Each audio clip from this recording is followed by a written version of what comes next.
You're nothing but a useless fool. We don't need dead weight at this new company. Time to cut costs, starting with you. The executive vice president, Tom Anderson, shouted at me with his voice raised. He had always looked down on me and mocked me. Until now, I hadn't been able to stand up to him, but I was at my limit. I stared directly at him and slowly began to speak. My name is Simon Smith, and 27 years old.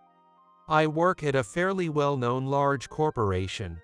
I graduated from a local university with average rankings, nothing nationally recognized.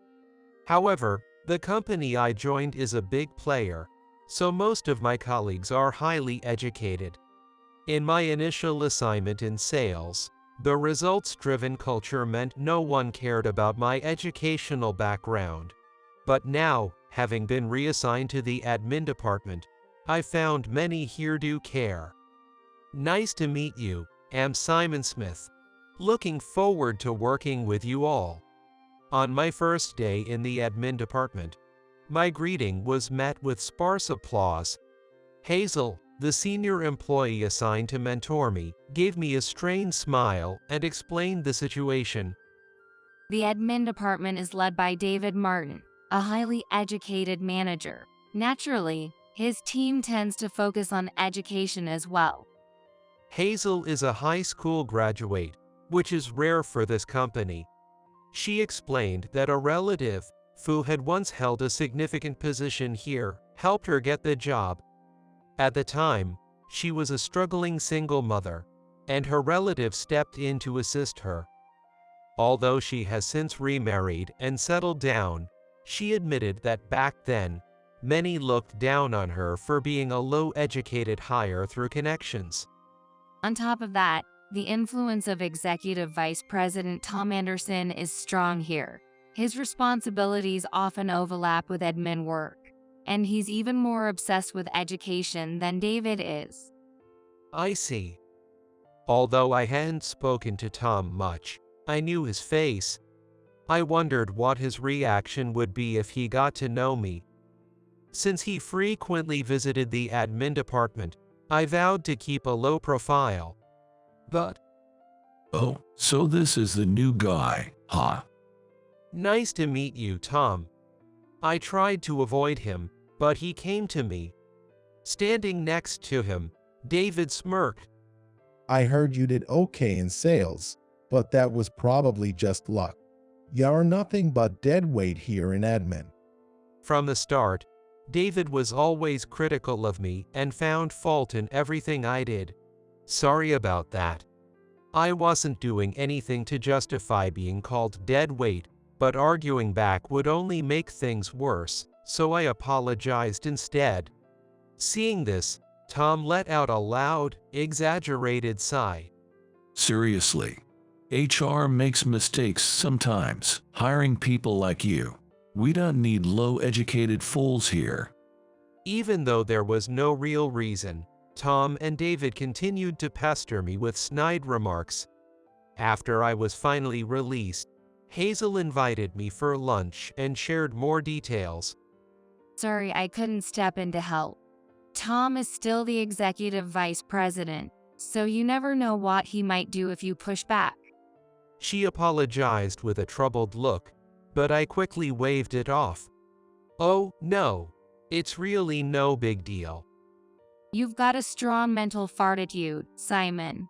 When I was taking maternity leave after having a child with my current husband, those two gave me so much grief that I was mentally crushed.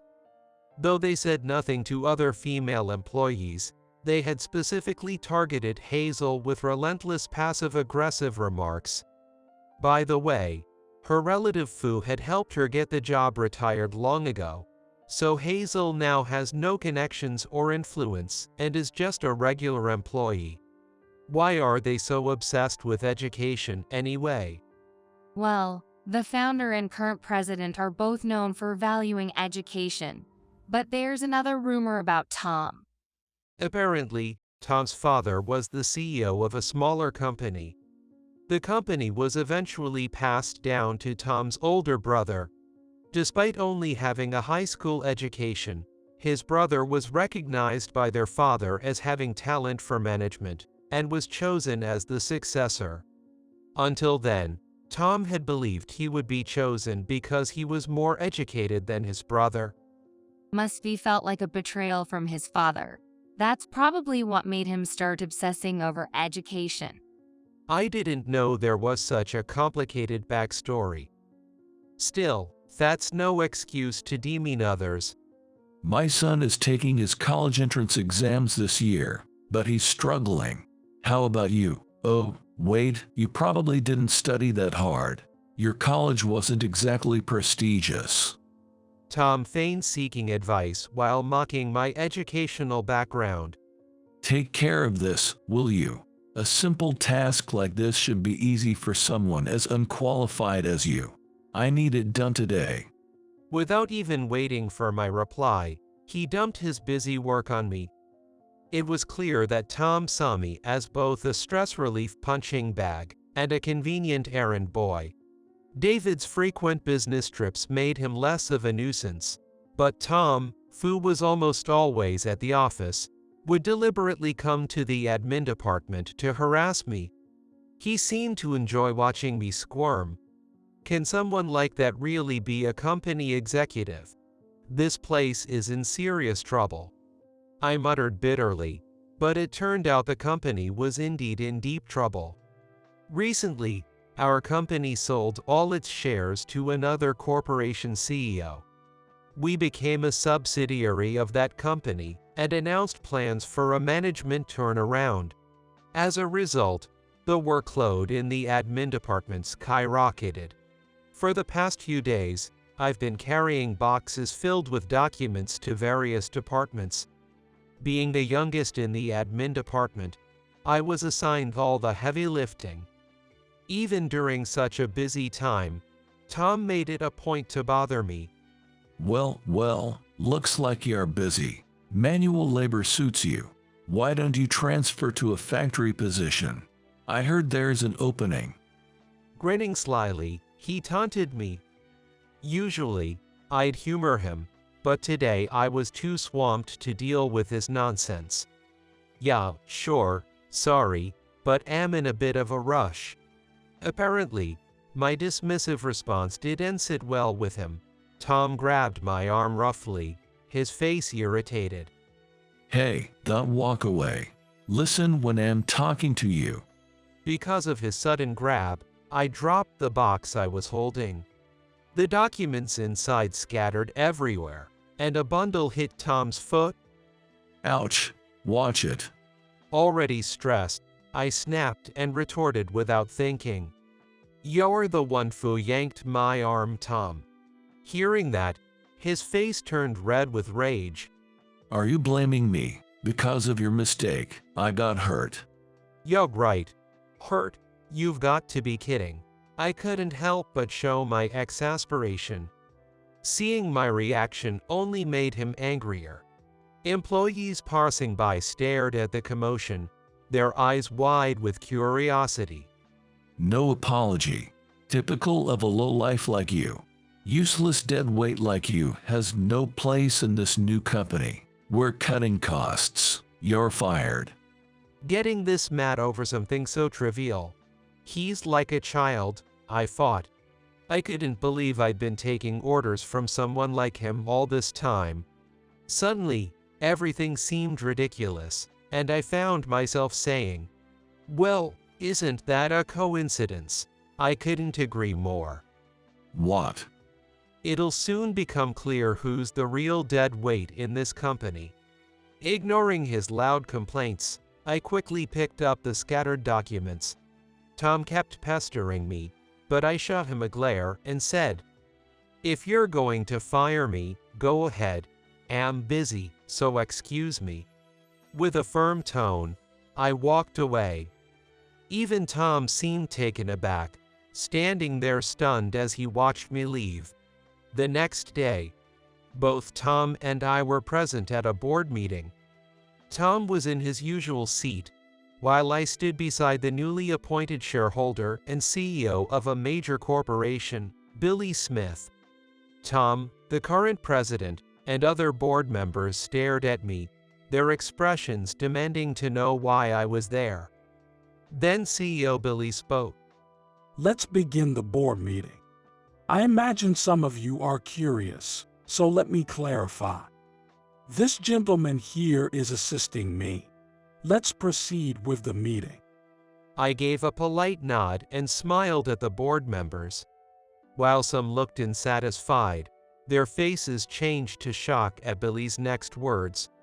Well, I'd like to start the meeting.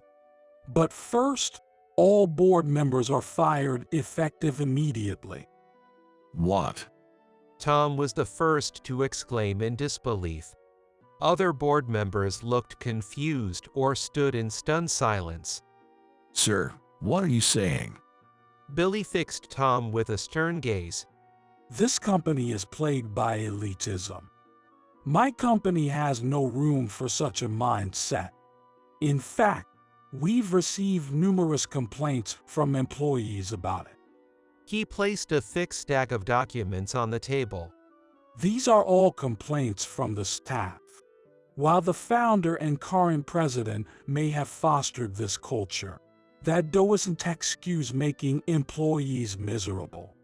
His sharp words made the current president, Tom, and other board members who had targeted employees with elitist attitudes avert their eyes. Billy then turned to me and gave a small nod. I nodded back at him, at my father. Yes, Billy Smith is my father. He's the CEO of one of the top companies in the country. To prepare as his successor, I had joined a different company to gain experience.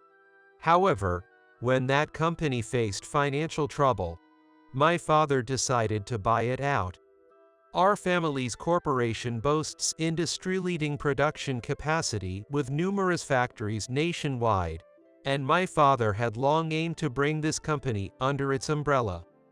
Now, with the acquisition complete, his plan had succeeded.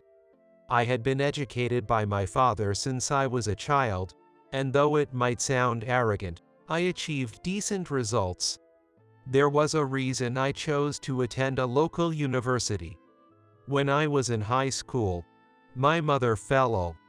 She required long-term hospitalization, so I focused on a university near the hospital.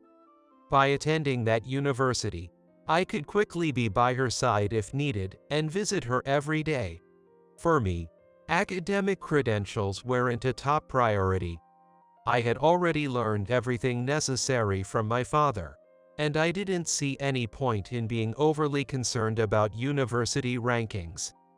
My father, who also didn't prioritize academics, supported my decision, saying he'd feel bad in knowing I was close to my mother.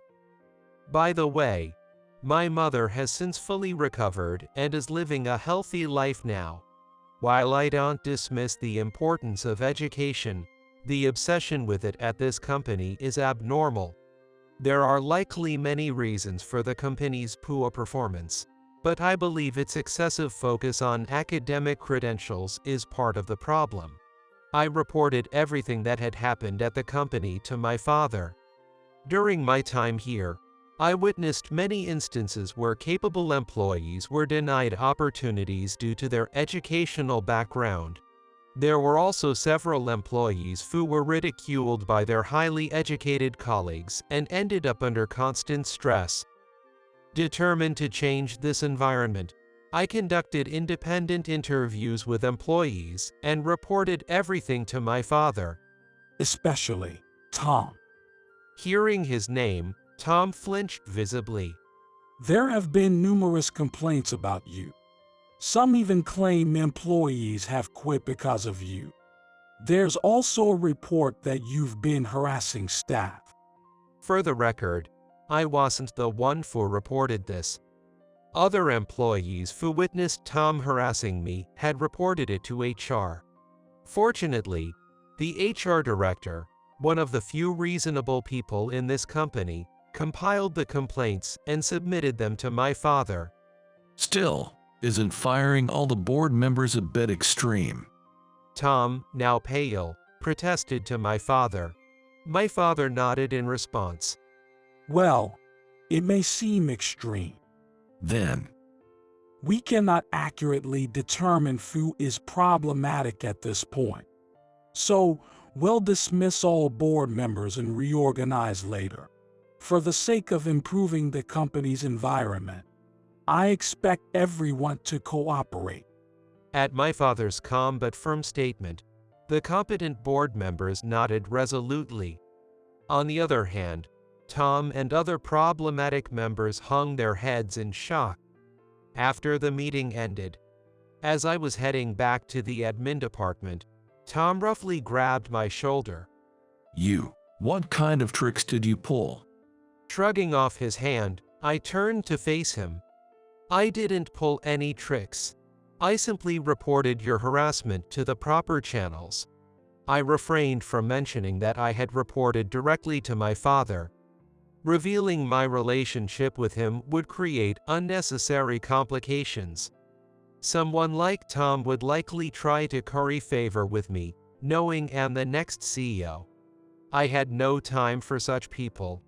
There's no way someone like you, with your mediocre education, was appointed as CEO's assistant. What dirty tricks did you use? The truth is, my father had invited me to attend the meeting for educational purposes.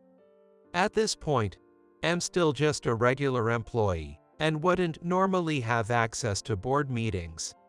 It was a valuable learning opportunity, and my father took advantage of it. While my father and I share the same last name, it's common enough that Tom hasn't connected the dots. Additionally, I resemble my mother and look nothing like my father. Not that Tom has the composure to notice such things right now. Anyway, if you're close to CEO, you'd better put in a good word for me. A good word? About what? Tell him I never harassed you. And you'd better bury those other reports from employees. Got it? I almost laughed. Even now, he was trying to order me around from a position of superiority. Why would I do that? Deciding it was time to make things clear, I replied coldly.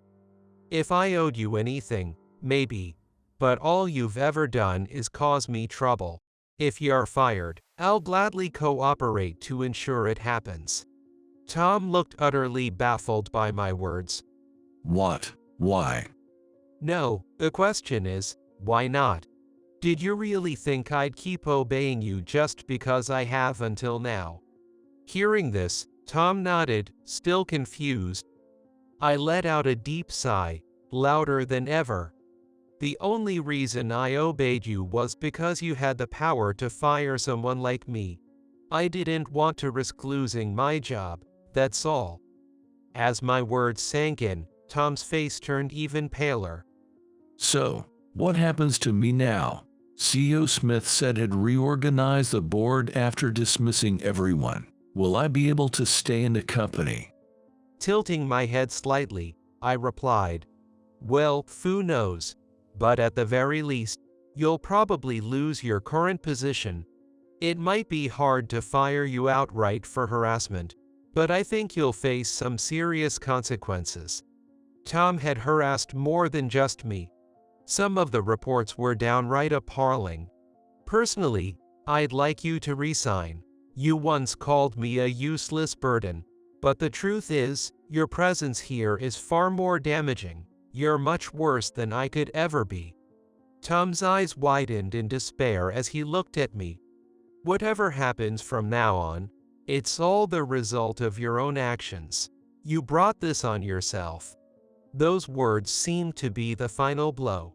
Tom collapsed weakly to the ground. After this, as my father had declared, the board was reorganized. The current president was ousted, and a competent vice president was promoted to the role of president.